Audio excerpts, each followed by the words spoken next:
You ask Tiger to solve. This deals with linear equations with one unknown.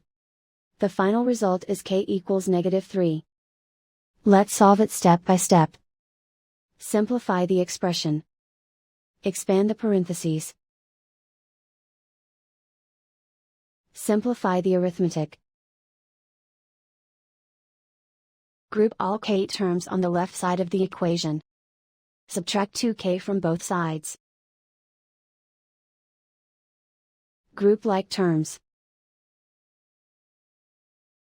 Simplify the arithmetic. Group like terms.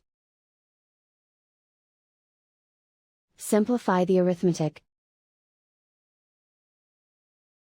Group all constants on the right side of the equation. Subtract 12 from both sides.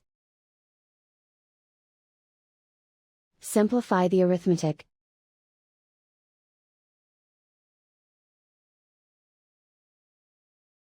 Isolate the k. Divide both sides by 6.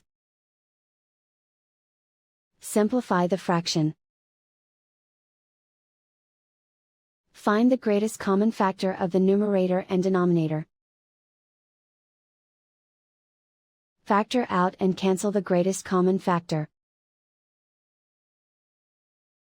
And so the final result is k equals -3.